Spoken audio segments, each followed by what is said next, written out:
All right, everyone. Welcome to my Vanity guide. Now, Vanity just released. It's a sort of unstable game at the moment, but I will do my best to show you the way around the game so you can be the best survivor out there. Now, let's skip the intro and get right into the video. All right, so loading in to the game, you see all this stuff at the bottom. It looks complicated to you, right? You're thinking, oh man, I need to wait to load all these assets. No, you don't. Just press skip.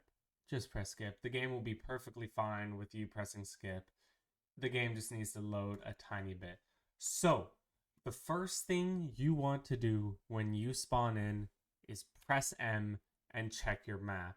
Now, the map system is a little bit off. You can't really tell some of the grid system, but you can tell where your name is. And for me, that is the bottom of the screen.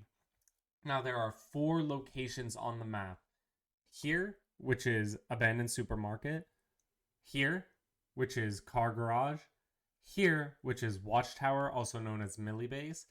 And right here, which is airfield. Now, all of these monuments are pretty good. I'm just kidding. The only good monuments are watchtower and airfield. Car garage and abandoned supermarket are pretty bad unless you're just starting off. Now, the first thing you want to do in any game is change your keybinds to make it more comfortable for you. So the button to do this is P, and you just go over to keybinds. So now, me personally, I like interact as E, but I changed my fast loot to Z. Or actually, okay, no, you can't do mouse buttons, but I'm putting it to Z. Crafting at Q, teams at T. M, I like putting at G. I like my map as G. I'm a Rust player. It's just a force of habit at this point. Everything else, if you really want to change it, you can. For example, you can change inspect to F. That's what most games are. But you can do that. As well as you can check out graphics. You can turn off dynamic clouds, like if you want better performance. And then the game, you can turn off bullet casing. That would also do better performance. Hit effects, I would keep on just for the sole reason you can tell when people are hit, you know? But other than that, that is your settings. Now, getting started in this game, it's pretty easy, right? So the first thing you want to do is get a bow right here in your inventory. Now you might be thinking, what's that? Never seen that before. That is a rope. Now to get a rope, it is slightly complicated. First, you need to start chopping down a tree. So what I like to do is I cut down this tree, fast forward. All right, real quick, if you guys like this type of content, make sure to leave a subscribe. You know, it really helps me out. It's completely free, and that's about it. Let's get back to the video. So actually, instead of cutting down the tree, I got 150 wood, right? So once I get this 150 wood, I go looking for a stone node.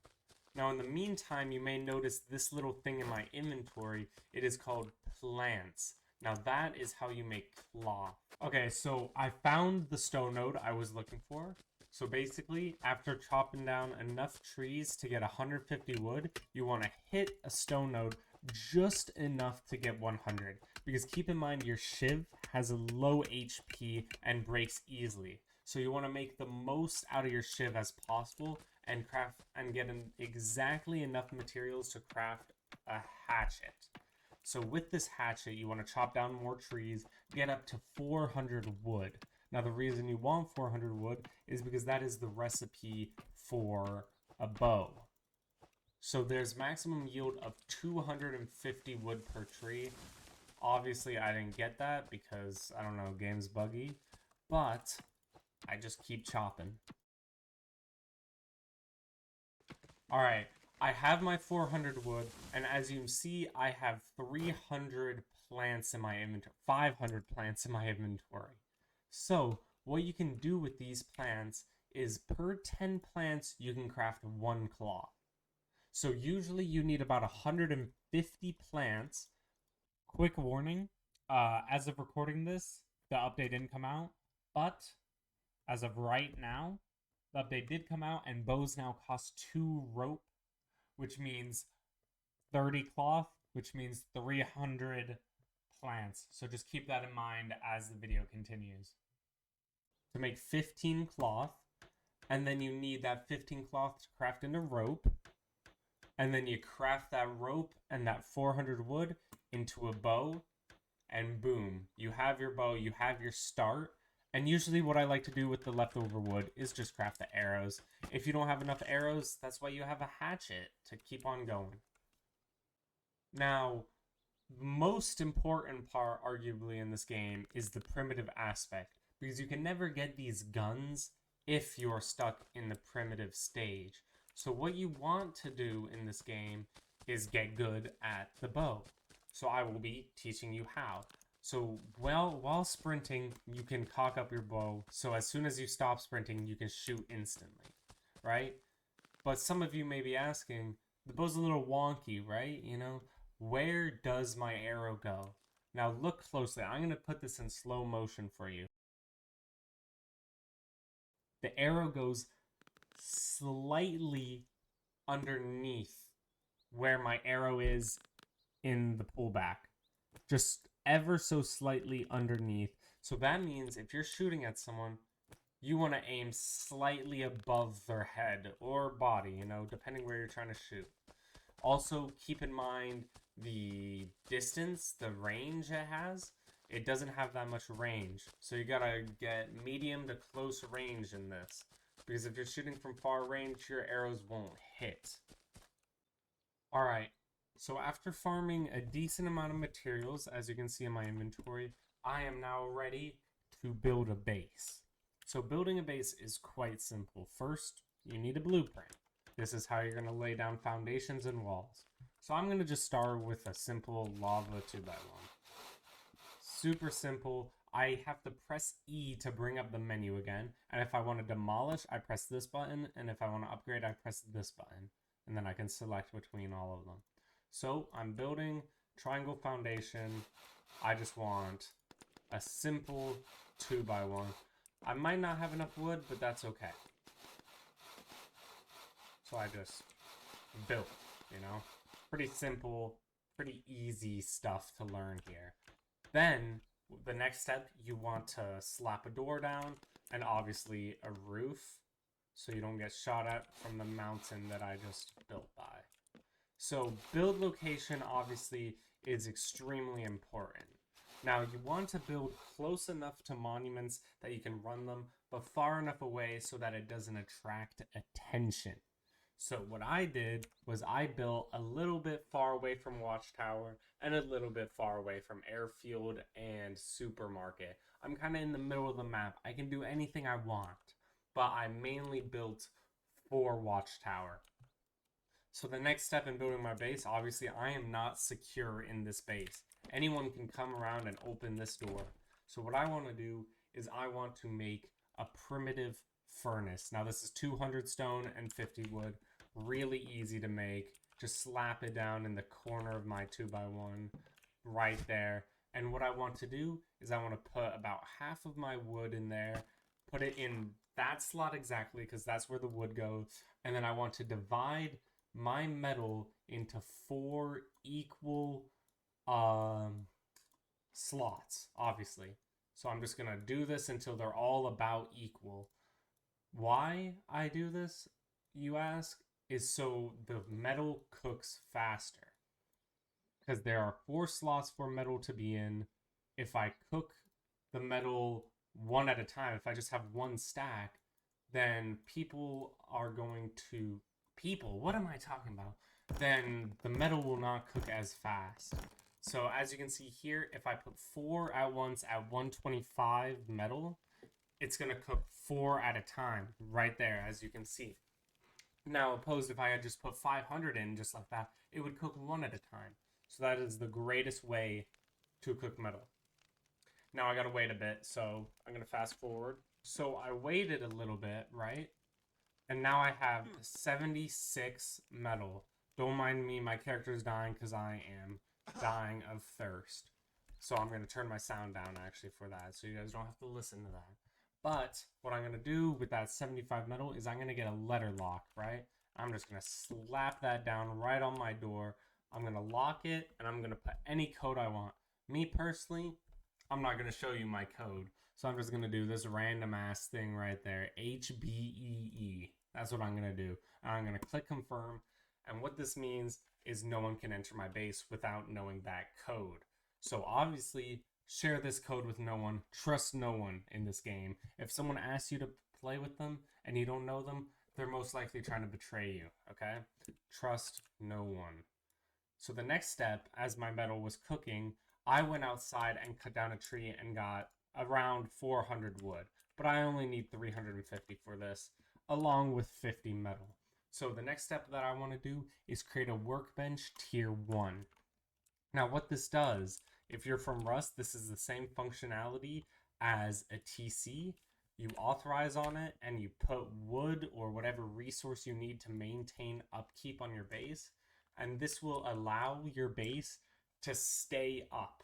You know, it won't decay, it won't disappear. Some people build bases and then they come back the next day and it disappears. Obviously, someone didn't raid your little wood 1x1, Timmy.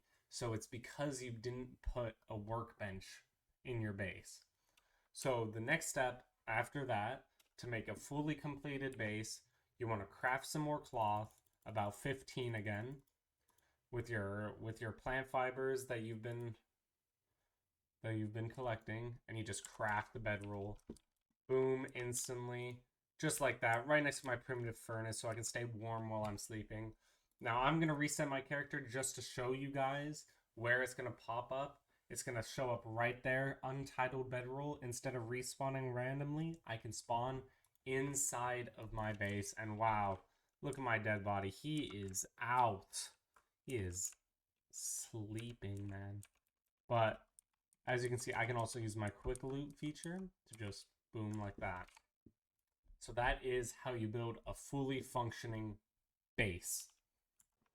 Now, gaining health is the most important part of this game, because if you're in the middle of a fight and you have no way to gain health, then you're gonna die. Simple as that.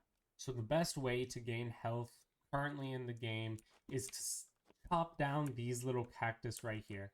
Now, not every cactus in the game can do this. It's only these specific ones. You chop them down and you get this nice little plant called aloe vera.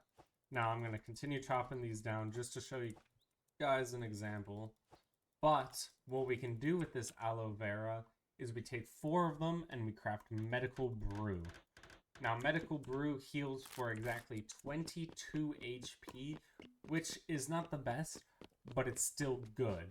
Now with medical brew in the future you can craft medical pens with it, but that requires a spring and 10 metal. So you kind of have to do a little bit more. That's why medical brew is good for starting off.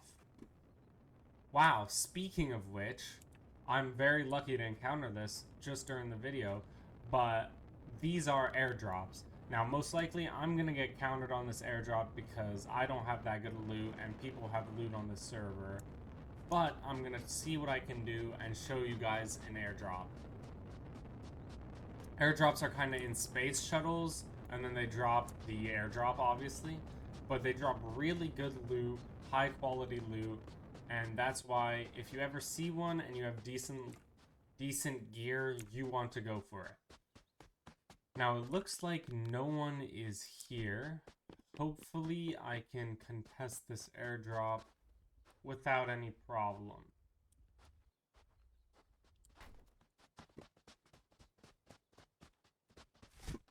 There's nothing. I'm stuck. Alright, so obviously I'm not going to show you guys how to run every monument because that would just take hours, but I will show you guys where the best loot spots in airfield is. Now, unfortunately, airfield is guarded by AI called scavengers. Now, these scavengers, they suck. They're not very good, and you can kind of just run past them, like I'm doing right now. So, first stop you want to make is right here, which is called the medical building. Now, it's called the medical building because there's meds everywhere. So you want to drop in here. In case you got shot while coming here, you can just med up, heal up, do whatever you want. Large med kits full of bandages and medical brew. Everything you can imagine, along with a high-grade crate. Now, these things are going to be your best friend, mainly because high-grade crates contain, high-grade loot. Here's another one. Their loot spawns, they're kind of dog shit right now, but I feel like they're going to get buffed in the future. So, keep in mind, always loot high-grade crates. You never know what you might find.